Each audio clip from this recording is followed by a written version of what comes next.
Hello friends, good morning and I welcome you all in my channel HS preparation with Pradeep. और friends, आज हम शुरू कर रहे हैं फंडामेंटल राइट्स का जो पार्ट 2 है।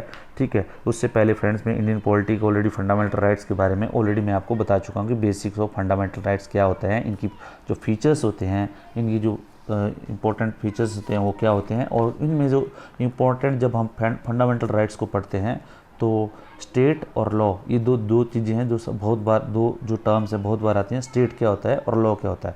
तो फ्रेंड्स, अगर आपने मेरा पहला चैप्टर नहीं देखा है तो प्लीज़ आप उसको देख लीजिए, क्योंकि इससे जो है आपको एक बेसिक कॉन्सेप्ट जो आपका क्लियर हो जाएगा। Then you will enjoy the fundamental rights. Otherwise friends, ये ऐसा टॉपिक है जो बहुत से लोगों को जो है बहुत ही वास्ट दिया हुआ है, बहुत सी बुक्स में जो है बहुत वास्ट दिया हुआ है, and people are not unable to know कि उससे पढ़ना क्या है और उसको अटैम्प्ट कैसे करना है, अगर इससे क्वेश्चंस आ जाते हैं, और इसको किस तरह याद रखना है। ठीक है, तो मेरा एफर्ट फ्रेंड्स यही है आपको कि किस तरह जो है इनको फंडामेंटल राइट्स को याद रखना है, और किस तरह जो है ये एक जो आपके नॉर्मल ये जो फंडामेंटल राइट्स है फ्रेंड, ये आपके एग्ज़ाम में ही नहीं आते, एग्ज़ाम में नहीं बल्कि आपकी ज़िंदगी में जो आपकी जो बहुत सी प्रॉब्लम्स आती हैं, लाइफ में कुछ भी आता है, तो जो फंडामेंटल राइट्स के बारे में अगर आपको नॉलेज है तो definitely you will know lot of things out of it, और आप जो बहुत से इसका सॉल्यूशन कर सकते हैं। ठीक है, it put confidence in you. ठीक है, ये आपको डिग्निटी देते हैं, लाइफ में एक ऑनर देते हैं, रिस्पेक्ट देते हैं। ठीक है, और इसके पीछे पर्पज़ क्या है, क्या देने का है, और किस तरह जो है अपने फंडामेंटल राइट्स को आप एंश्योर कर सकते हैं, और किस तरह जो है ये आप जो सिस्टम काम करता है, ये सब चीज़ें जो है आपको यहाँ से पता चलेंगी। ठीक है, तो मेरा आपसे रिक्वेस्ट है फ्रेंड्स कि जो फंडामेंटल राइट्स वाला जो चैप्टर है, प्लीज़ इसको आप बार बार देख लें। अगर समझ में नहीं आए तो आप जो है प्लीज़ लाइक, शेयर और कमेंट जरूर कर लें। ठीक है, ये जो है आपके एग्ज़ाम से रिलेटेड नहीं है, बल्कि ये आपकी होल लाइफ से रिलेटेड है, इसलिए प्लीज़ आप इनको समझ लें, और मैक्सिमम वीडियो को प्लीज़ फ्रेंड, इसको हो सकता है तो प्लीज़ आप शेयर करें। ठीक है, ताकि आपको पता लगना चाहिए कि आपके अधिकार क्या हैं, आपको कानून क्या बोलते हैं और अधिकार क्या बोलते हैं, और आप जो किस तरह जो एक रिस्पेक्टफुल लाइफ जी सकते हैं, चाहे आप कोई भी ह्यूमन बीइंग हो। ठीक है, तो अगर आप पढ़े लिखे नहीं हैं तो भी आपको जो आप वीडियो सुन के जो है आपको कम से कम जो है थोड़ा बहुत आपको नॉलेज मिल सकता है। ठीक है फ्रेंड्स, तो प्लीज़ आप जो है इसको जितना भी, ये जो आपके जो फ्रेंड्स हैं, आपके कोई दूसरे रिलेटिव्स हैं, प्लीज़ उनको जो मैक्सिमम इसको शेयर करें। ठीक है, लाइक करें और कमेंट करें फ्रेंड्स, और मेरा रिक्वेस्ट है कि आप सब्सक्राइब जरूर करें, because I get motivated to make more of such videos. Thank you friends. Okay, तो स्टार्ट करते हैं इसका जो पार्ट 2 था। ठीक है, पार्ट 2 में फ्रेंड्स मैंने आपको पार्ट 1 में ऑलरेडी आपको बता दिया था कि स्टेट एंड लॉ की डेफिनेशन क्या होती है। ठीक है फ्रेंड्स, क्योंकि क्या होता है कि स्टेट कोई भी चीज़ है फ्रेंड्स, कुछ भी टर्म है उसकी जो है एक डेफिनेशन होती है। ठीक है, उसी तरह लॉ है, लॉ की भी एक डेफिनेशन है। स्टेट क्या है, स्टेट की भी एक डेफिनेशन है। स्टेट किसको बोलते हैं? ठीक है, स्टेट में जनरली आपको मैंने बताया था government and parliament of India. ठीक है, government and legislature of state, that is executive and legislative organ of state. ठीक है, जिसकी मान लो आपकी जैसे आपकी विधायिका कार्यपालिका जिसको बोलते हैं, आपकी पार्लियामेंट जैसे आपकी असेंबली होगी, जो एमपीज एमएलए जो असेंबली बनाते हैं, उसके बाद जो एग्जीक्यूटिव है, जो मंत्री परिषद है। ठीक है, जैसे आपके मंत्री और राज्यपाल, और केंद्र में आपके मंत्री, प्रधानमंत्री और राष्ट्रपति, इनको कार्यपालिका बोलते हैं। ठीक है, और विधायिका किसको बोलते हैं, जो आपके राज्यसभा, लोकसभा, और स्टेट में आपकी असेंबली जैसे लोअर हाउस या किसी स्टेट में अपर हाउस है। था उसके बाद क्या है, लोकल, जैसे आपको बताया, जैसे मान लो म्यूनसिपलिटीज़ होगी या सरकार की कोई भी ऑर्गेनाइजेशन हो गया, उसको जो है सरकार बोलते हैं। ठीक है फ्रेंड्स, ये जो आपको स्टेट बोलते हैं। ठीक है, उसी तरह लॉ क्या होता है, लॉ क्या होता है, इसी तरह लॉ फ्रेंड्स, लॉ होता है कि any regulation, any act, any ordinance. ठीक है, और एनी स्टेचुरी इंस्ट्रूमेंट। ठीक है, और या otherwise non legislative sources like of law, like कोई कस्टम है, कोई आपकी कोई रीति रिवाज या परंपरा है जो कि लॉ की तरह जो उसको मान्यता मिली हुई है, ये सब जो है एक कानून, उनको कानून बोलते हैं। ठीक है फ्रेंड्स, तो उसके बाद आप फ्रेंड्स स्टार्ट करते हैं कि जो फंडामेंटल राइट्स है फ्रेंड्स, फंडामेंटल राइट्स में क्या क्या कौन कौन से राइट्स हैं। ठीक है, मैंने आपको पहले बोला था फंडामेंटल राइट्स जो आर्टिकल 12 से लेके आर्टिकल 35 तक है, और ये जो है फ्रेंड्स पार्ट 3 ऑफ कॉन्स्टिट्यूशन है। ठीक है, पार्ट 3, जैसे पार्ट 1 में जो है आपको कुछ स्टेट के बारे में दिया है। ठीक है, उसके बाद पार्ट 2 में आपको जो सिटीजनशिप हो गया, ठीक है, उसके बारे में दिया है। उसी तरह जो पार्ट 3 में जो फ्रेंड्स ये दिया गया आपको फंडामेंटल राइट्स में। ठीक है, तो पार्ट 3 ऑफ कॉन्स्टिट्यूशन है, उसमें आर्टिकल 12 से लेकर आर्टिकल 35 तक जो है फंडामेंटल राइट्स के बारे में बताया गया। तो उसमें आर्टिकल 12 जो आपको बताता है कि डेफिनेशन ऑफ स्टेट क्या है। ठीक है, और आर्टिकल 13 बताता है आपको डेफिनेशन ऑफ लॉ क्या है। उसी तरह जो फ्रेंड्स जो राइट टू इक्वलिटी है, they are mentioned in the article 14 to 18। ठीक है फ्रेंड्स, ये जो आर्टिकल 14 से लेके आर्टिकल 18 तक जो वर्णन दिया गया है उसमें आर्टिकल राइट टू इक्वलिटी दिया गया है, ठीक है। और राइट टू फ्रीडम का किसे 19 से लेके आर्टिकल 19 से लेके आर्टिकल 22 तक जो है राइट टू फ्रीडम है। उसके बाद राइट अगेंस्ट एक्सप्लॉयटेशन जो है फ्रेंड ये जो है आर्टिकल 23 एंड 24 में दिए गए हैं। Right to freedom and religion जो है फ्रीडम एंड रिलीजन का फ्रेंड्स आर्टिकल 25 से लेके 28 तक दिए गए हैं। उसके बाद friends cultural and education right जो है आर्टिकल 29 एंड 30 दिए गए हैं, ठीक है। Apart from that friends right to constitutional remedies एक दिया गया फ्रेंड्स आर्टिकल 32 में, ठीक है फ्रेंड्स। अभी फ्रेंड्स ये जो आपको आर्टिकल्स दिए गए हैं इसमें फ्रेंड्स जो पहला आता है राइट टू इक्वलिटी, ठीक है। इसको राइट टू इक्वलिटी है फ्रेंड्स, ये जो आर्टिकल आपको दिया आर्टिकल 14 से लेके आर्टिकल 18 तक दिया गया है इसमें कि आपको जो है कोई भी ह्यूमन है, चाहे बड़ा है चाहे छोटा है, चाहे ऊपर का है नीचे का है, किसी भी तबके का है, चाहे किसी धर्म का है, ठीक है, किसी भी वो जो है रेस का है, किसी भी आपको जो है चाहे वो स्त्री है चाहे पुरुष है, किसी भी मतलब सेक्स का है, ठीक है। ये सब जो है उसको लिंग है चाहे पुल्लिंग, उसका जो है किस तरह जो है आपको उन सब को जो है कानून की नज़र में बराबर स्थापित किया जाता है, ठीक है। क्योंकि फ्रेंड्स कहीं पे भी होगा, अगर कहीं पे भी आपने देखा होगा कि बड़ा छोटा है कहीं पे है, अगर मान लो उसको क्या है कानून की नज़र में क्या है उसको जो बराबर का अधिकार देना है, ठीक है। और दूसरे उसके दूसरी जगह जहाँ पे उसको लिविंग चीज़ है, जहाँ पे उसको जो है बड़ा या छोटा कहीं पे भी उसको जो है कहीं सामना होता है या कहीं पे उसको लगता है कि उसका जो है वो कहीं अपने आप को छोटा महसूस करता है, ठीक है, या कहीं उसको रिस्पेक्ट नहीं मिलती, उस सब को जो है कैसे एंश्योर किया जाता है स्टेट के द्वारा, ठीक है। ऐसा नहीं है कि घर में आपको छोटा है बड़ा है तो आपको रिस्पेक्ट नहीं मिलती, वो तो एक जो सोशल कस्टम है और डिफरेंट है फ्रेंड्स, ठीक है। बट आप कहीं पे किसी ऑर्गेनाइजेशन में है, ठीक है, ऐसा नहीं है कि आपको एक प्रिविलेज किसी बड़े आदमी को वो अधिकार है और छोटे आदमी को अलग है, ऐसा नहीं है। इसमें एंश्योर किया गया है राइट टू इक्वलिटी में कि कैसे आपको मिनिमम इक्वलिटी जो है किस लेवल पे आपको मिनिमम इक्वलिटी जो है किस प्रकार आपको जो है समानता बताई जाए, ठीक है। तो पहला जो आता है फ्रेंड्स, सबसे पहला इसमें आता है फ्रेंड्स राइट टू इक्वलिटी में जो पहला आता है, पहला कैसे एंश्योर करता है equality before law and equal protection of law, ठीक है फ्रेंड्स। ये जो फ्रेंड्स आपको क्या है कि कानून के सामने सबसे पहले तो ऐसा नहीं है कि अगर कोई जैसे मान लो कोई बहुत बड़ा अधिकारी है और एक नॉर्मल पब्लिक है तो उसको ऐसा नहीं है कि वो जो है कानून की नज़रों में जो है अलग अलग उसको ट्रीटमेंट मिलेगा, ऐसा नहीं है, ठीक है। जब कानून के समक्ष जाएंगे वो, अगर मान लो उसने कोई बड़ा अधिकारी है, अगर वो किसी अपनी ड्यूटी का निर्वहन नहीं करता है या छोटे आदमी के प्रति अत्याचार करता है तो फ्रेंड्स उसको जो कानून की नज़र में उसको भी सज़ा है। उसी तरह अगर छोटा आदमी है कोई, अगर वो अपने आप को कानून से ऊपर समझता है या वो बड़े आदमी को कुछ भी ये करता है तो उसको भी जो है वो जो है कानून के जो भी कानून में लिखा होगा उसी के हिसाब से आप उसको जो है पनिशमेंट मिलेगी। तो इसीलिए इनको जो है सबको बराबर किया है कि कानून जो है सबके लिए बराबर है, ठीक है। तो कानून में पहले जो बराबर सबको बराबर लाया गया है कानून की नज़रों में, ठीक है। तो इक्वलिटी बिफोर लॉ, ठीक है। पहले तो समानता कैसे इंश्योर करेगी कि कानून की नज़रों में एक तो पहले जो रूल ऑफ लॉ है फ्रेंड्स, रूल ऑफ लॉ है मतलब जो है किसी का भी चाहे कोई भी किसी भी पोस्ट में है, ठीक है, वो जो है आपके वो जो है ऐसा नहीं है कि वो अगर कोई बहुत बड़ा अधिकारी है, बहुत बड़ा मंत्री है, कुछ है तो वो जो है अपना कुछ भी करेगा, ऐसा नहीं है। उसको जो है कानून जो है वो कानून में बंधा हुआ है, सब जो है कानून में बंधे हुए हैं, सबको जो है अपने कानून के अपनी ड्यूटी के अपने कर्तव्य निर्वहन करना होगा, ठीक है। उसी को ही बोलते हैं इक्वलिटी बिफोर लॉ और इक्वल प्रोटेक्शन ऑफ लॉ, ठीक है। अगर मान लो कोई भी बड़ा आदमी है कोई भी है जो अगर कानून का उल्लंघन करता है तो उसको जो है कानून के अनुसार जो है सज़ा मिलेगी, ये जो है इसमें बताया गया है, ठीक है। तो इस तरह इक्वलिटी जो समानता है वो इंश्योर की गई है, ठीक है।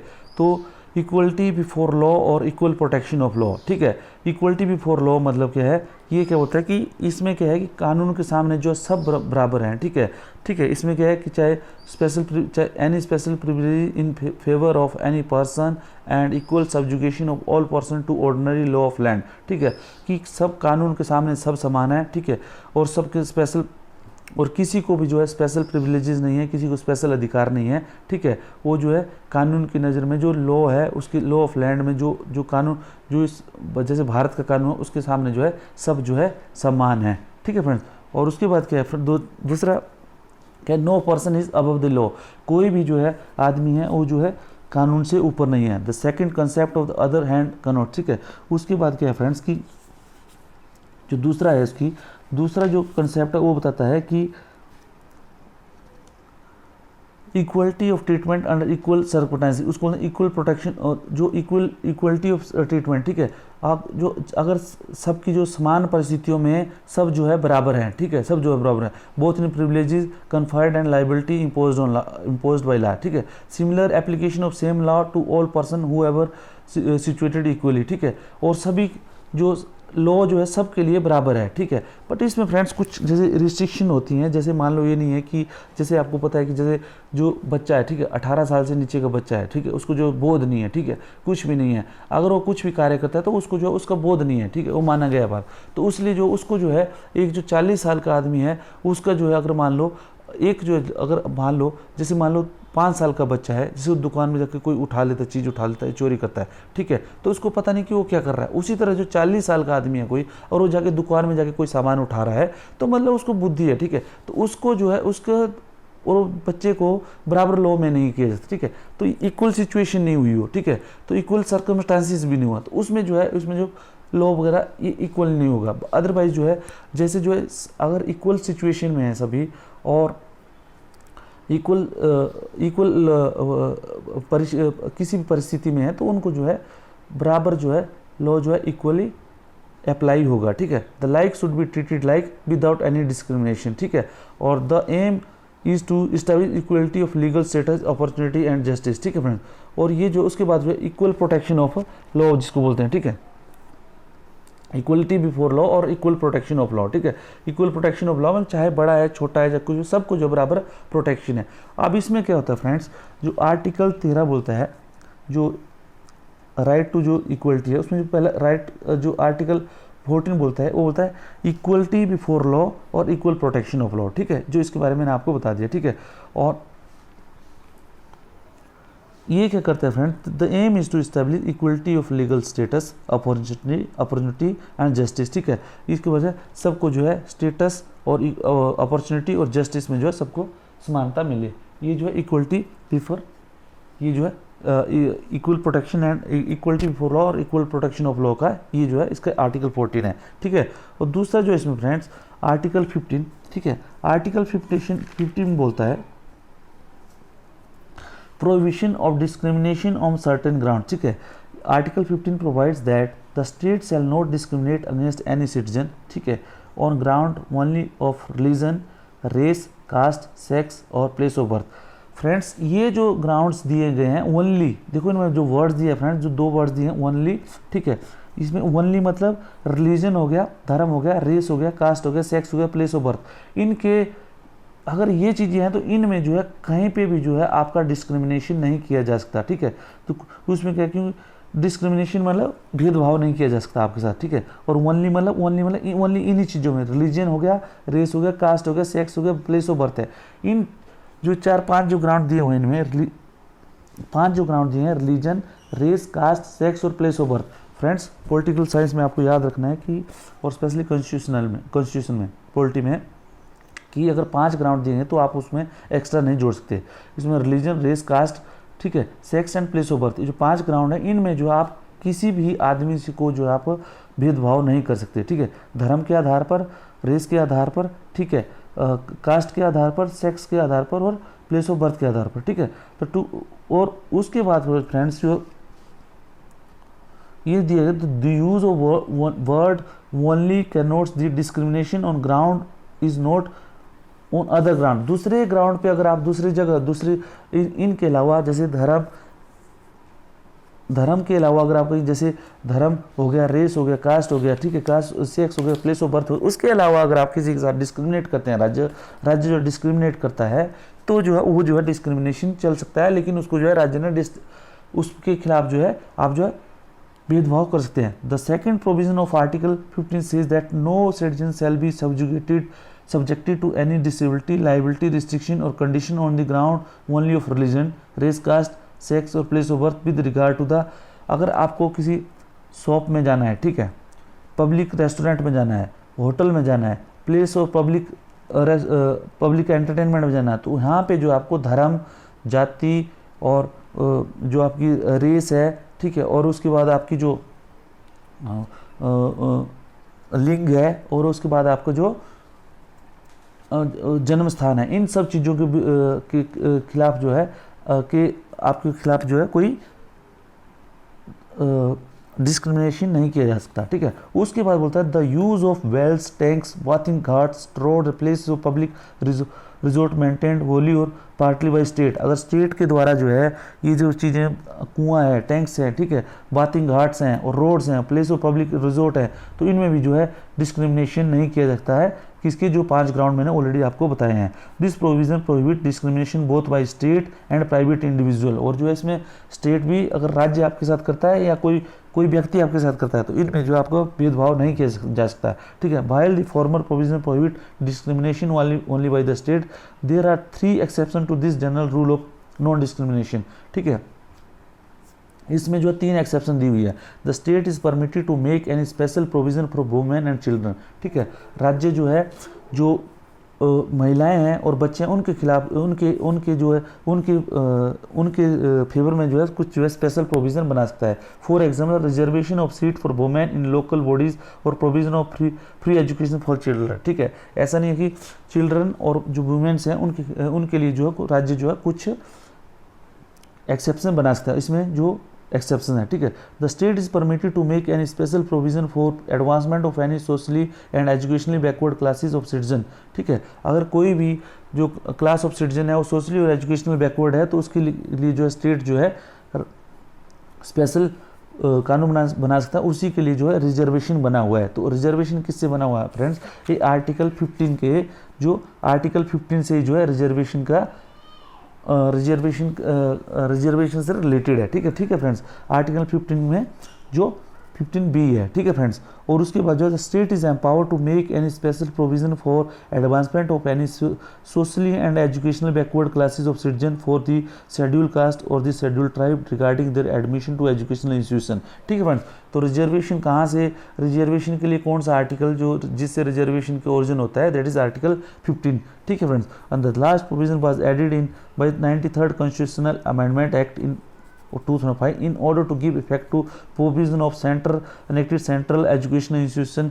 और फ्रेंड्स जो भी रिजर्वेशन से रिलेटेड जो आर्टिकल्स आते हैं जो भी हैं वो आर्टिकल 15 में है सारे, ठीक है। क्योंकि आर्टिकल 15 बोलता है कि जो स्टेट है या कोई इंडिविजुअल है, ठीक है, दे कैन वो जो है डिस्क्रिमिनेट नहीं कर सकते किसी भी आदमी व्यक्ति के साथ on the ground of religion, race, caste, sex and place of birth, ठीक है। लेकिन इसमें जो एक्सेप्शन दी हुई है महिलाएं और बच्चे, ठीक है फ्रेंड्स, और कुछ ऐसे सोशली एंड एजुकेशनल जो क्लास है, ठीक है, बैकवर्ड क्लास है, और जो है पिछड़े हुए हैं, उनके लिए जो है रिजर्वेशन का प्रावधान रख सकते हैं। ये क्या है, आर्टिकल 15 में दिया गया है। और उसके बाद फ्रेंड्स इसी में जो क्रीमी लेयर्स वगैरह है, ये सब जो है इसमें आर्टिकल 15 में ही इसमें ये दिया गया है कि इसमें भी जो ओबीसी बैकवर्ड क्लासेस हैं या जो पिछड़े हुए लोग हैं, अगर वो जो है उनको जो है राज्य का वो कंटिन्यू लाभ लेके जो है राज्य की जो स्कीम्स हैं, योजनाएं हैं, उनका लाभ लेके अगर ये लोग जो है आगे बढ़ जाते हैं, तो उसके बाद जो है उनकी कुछ लेवल पे उनका क्रीमी लेयर रखा हुआ है, ठीक है। पहले जो 8 लाख तक रखा गया था कि 8 लाख तक अगर उनकी इनकम होती है किसी भी पेरेंट्स की, या कुछ जो जैसे आर्मी में कर्नल से अबव रैंक के हैं, या दूसरी जो दूसरी गवर्नमेंट सर्विसेज हैं, वहाँ पे अगर वो कुछ रैंक के, तो उनके ऊपर जो उनको जो बच्चे हैं या उनके जो आगे हैं उनको जो है रिजर्वेशन नहीं मिलेगी, ठीक है फ्रेंड्स। ये उनको दिया गया। तो इसी तरह जो इक्वलिटी इंश्योर की जाती है, ठीक है, जो लोअर सेक्शंस हैं, ठीक है, या जो पिछड़े हुए या वंचित सेक्शन है, ठीक है फ्रेंड्स। उसके बाद फ्रेंड्स जो आर्टिकल 16 होता है, तो equality of opportunity in public employment, ठीक है फ्रेंड्स। इसके बाद क्या है friends, article 16 provide for the equality of opportunity for all citizen in matter of employment और appointment to any office under the state, ठीक है फ्रेंड्स। और आर्टिकल 16 क्या बोलता है फ्रेंड्स, ये क्या करता है, देखो आर्टिकल जो 14 है, दैट इज वो क्या करता है, लॉ के सामने, जो कानून के सामने समानता। उसके बाद आर्टिकल 15 बोलता है कि जो आपकी जो है रेस, रिलीजन, कास्ट और sex and place of birth के ऊपर जो है कोई भी कोई भी जो है इन सब ग्राउंड्स के ऊपर जो कोई भी जो है उसको भेदभाव नहीं करेगा।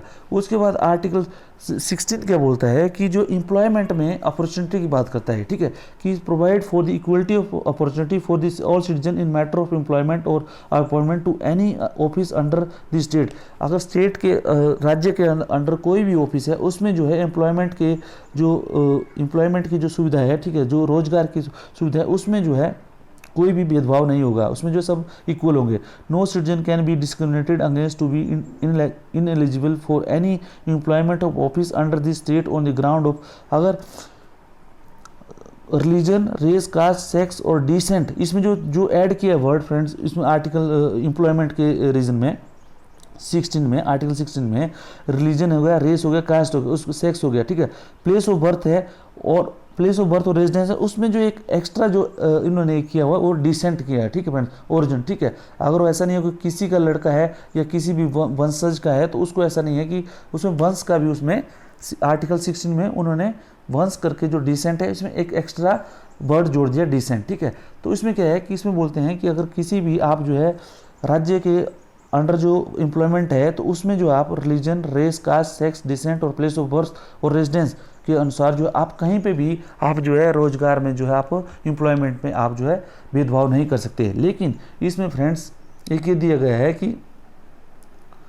इसमें जो एक्सेप्शन दी गई है, there are 3 exception to this general rule of equality of opportunity, ठीक है, इसमें भी 3 एक्सेप्शन दी हुई है। Parliament can prescribe residence as a condition for certain employment, ठीक है, पार्लियामेंट क्या करती है, जो किसी का जो निवास स्थान है उसके अनुसार जो है आप जो है उसमें एम्प्लॉयमेंट में जो है आप डिस्क्रिमिनेट कर सकते हो, ठीक है, इन स्टेट और यूनियन टेरिटरी और लोकल अथॉरिटी और other authority as the public employment.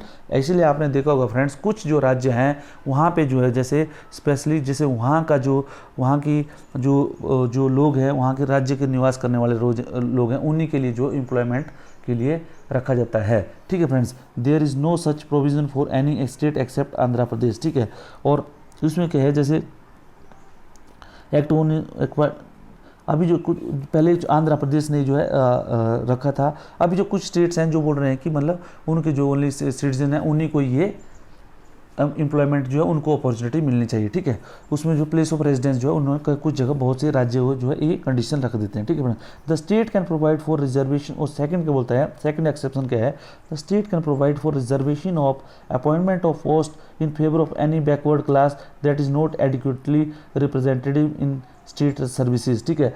और स्टेट कैन प्रोवाइड, ठीक है, जो बैकवर्ड किसी भी स्टेट में अगर जो बैकवर्ड क्लासेस हैं उनके लिए भी जो है रिजर्वेशन जो है एम्प्लॉयमेंट में रख सकता है, ठीक है, स्टेट जो है, ठीक है। अगर उनको लगता है स्टेट को कि जो कोई बैकवर्ड क्लासेस है वो जो है एडिक्वेटली रिप्रेजेंट नहीं हुई है, ठीक है, तो एम्प्लॉयमेंट में रिजर्वेशन के लिए जो आर्टिकल जो मैंने बताया आपको 16 का है, ठीक है, उसमें आप जो ओनली फ्रेंड्स जो religion, race, caste, sex, descent and place of birth के अनुसार जो है आप जो है एम्प्लॉयमेंट में आप जो भेदभाव नहीं कर सकते।